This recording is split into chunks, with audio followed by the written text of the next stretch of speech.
Well, if I can have everyone's attention, we will continue our driver and media availability here this afternoon at Michigan International Speedway.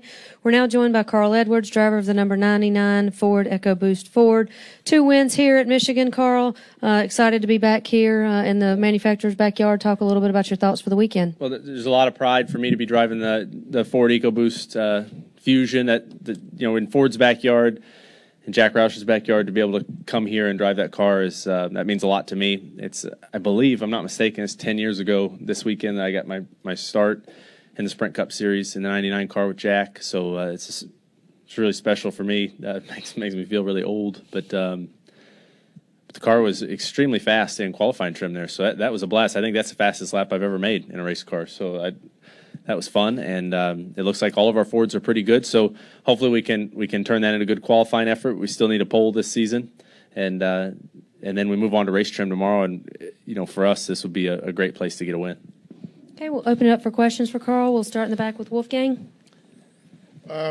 Carl, Christy mentioned earlier you have 2 wins here. Is there any key point, especially at Michigan Speedway, where it's important to set up the car compared to the other ovals at the calendar? Yeah, the key for me is to be able to look at Greg Biffle's data. That's the key here. I mean, he's Superman here. So I think Greg's going to be really good, and that helped me a lot in this practice session. But for this racetrack, there's so much time on throttle. I mean, you're just on the gas, super high speeds.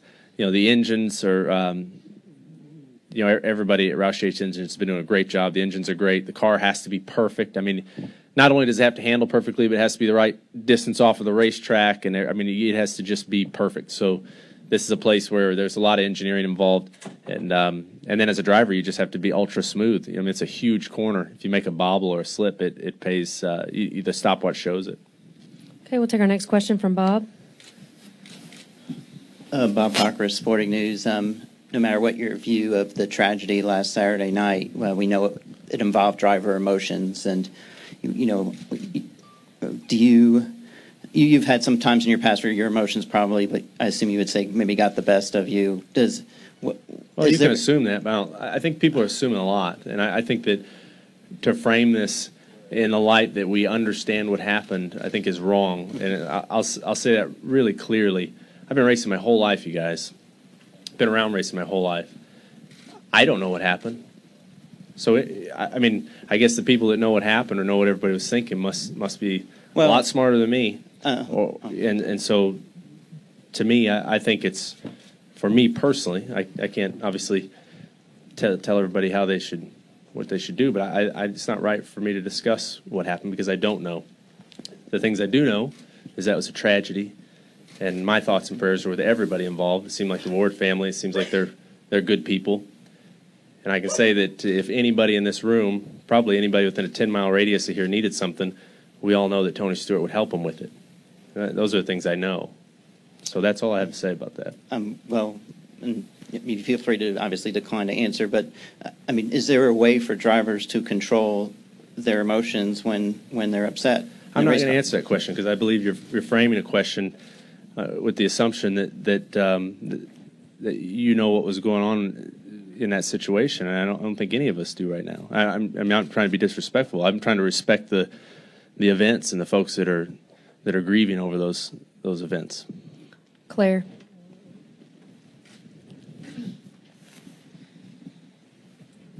Claire B. Lang, Sirius XM NASCAR Radio. Racing at Michigan, what is it that you find the most difficult about this track, and how much do you feel like, it used to be a Ford track, used to be a Roush track, because it is a track in which the backyard of the manufacturers, still that way for you guys, even if you're rebuilding the program some? Yeah, we came and tested here. If you just walking through the garage, you see people wearing Roush T-shirts, and there are a lot of people here from Roush Industries, folks that do business with Jack Roush. The Ford folks come over here. Jim Farley and they drive their personal cars over here to the racetrack and come to be a part of this event. So for us, there's no place where there's more pride in winning as a driver for Roush Fenway. So from a performance side, the first race here we were not the way we needed to be. So we've hopefully stepped it up. If there's a Roush Fenway driver standing in victory lane, it will be the biggest win of the year for our team. What's the biggest challenge here? I think the biggest challenge is just the perfection that you have to bring to win here. I mean, at these speeds, with the way the cars are now, your strategy, everything just has to be perfect, and I think that's really hard to do right now. I mean, I know it is because we've been struggling. So. Okay, we'll take our next question from Jay. Go ahead. Jay Pennell with Fox Sports. You guys kind of struggled last race here, and yet you were fast on the board, all three cars. What changed over that time period? And then do you have any plans for Tuesday at about 10 o'clock? So what changed? I mean,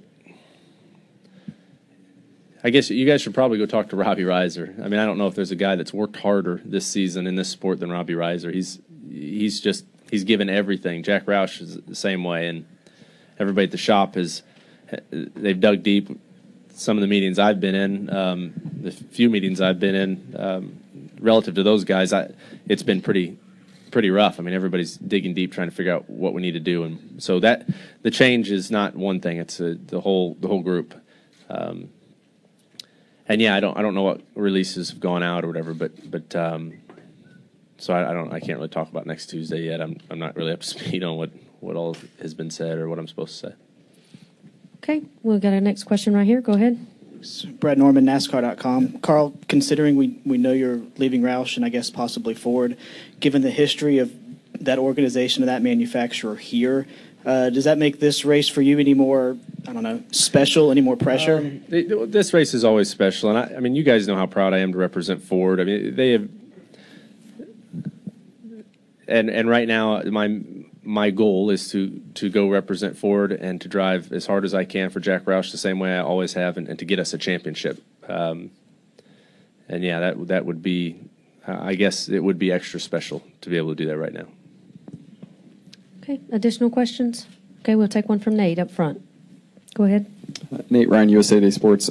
Carl, so many teams sort of look at this stretch as a benchmark for the chase with Indy, Pocono, Michigan. This is when everybody rolls out their chase cars, their chassis, their engines. Knowing that Roush put so much effort into it with the test, how important is Sunday, I guess, to sort of show where maybe the team is and maybe make a statement that, hey, we're not as far off as it seems? And it's not about making a statement or proving anything to anyone. We have to go out and perform. And for us, it's about technically and literally being able to prove that we can do it. We want to be able to not only perform well, but we've got to learn all we can in these next few races so that we're best prepared for the chase. And yes, right now, these races, it's time is as the clock winds down, as you get closer, it becomes more of not a panic, but more of a rush and more serious. And I mean, I know that if we go those first 3 or 6 races and we don't have our act together, I mean, it doesn't really matter what you do after that. You have to wait a whole another year to do it again. So it's an important time for us, and it appears just from this practice session that we are making progress. Go ahead, Nate. The rule change this morning, Kyle Larson was saying that he didn't even know if you need a rule changed after what happened Saturday. Do you think drivers are more mindful of just being in their cars under caution? I will say that regardless of rule changes or anything like that, I think that everything that went on last weekend, I believe that it's a turning point internally for for all the drivers. I think I think people will be a little more careful. And as far as NASCAR, if you look at last week's race, I mean, we all watched that wreck out of turn 5 there, and I know that Michael Prentup, everybody at at NASCAR, everybody at Watkins Glen, I mean, they're the number one thing that they try to do is keep the sport safe, and they'll respond and do the best they can. And as drivers, though, we have to remember that we have a huge responsibility. And if you watch some of these wrecks recently, it seems that sometimes it's hard for people to when there's a wreck, we have a responsibility to get out of the throttle and to be cautious and to stop racing right then. And I think that's something that we as drivers can do to help. Okay, Tyler, go ahead. Yeah, Tyler Burnett, MRN.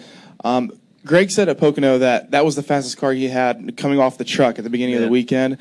Is it safe to say that this is one of the fastest cars you've had off the truck? Because obviously you're fast in practice. Right. I think it's safe to say it's the fastest lap I've ever made in a race car. I'm not sure, but I think it is. So I mean, you can't argue with the timesheet. At the end of the day, if you're up top and you're running well, then that's good. So we're farther up the sheet than we've been in a while, having more fun. The car seems to drive better, and I mean, you never know how the race is going to go, but I hope it goes well.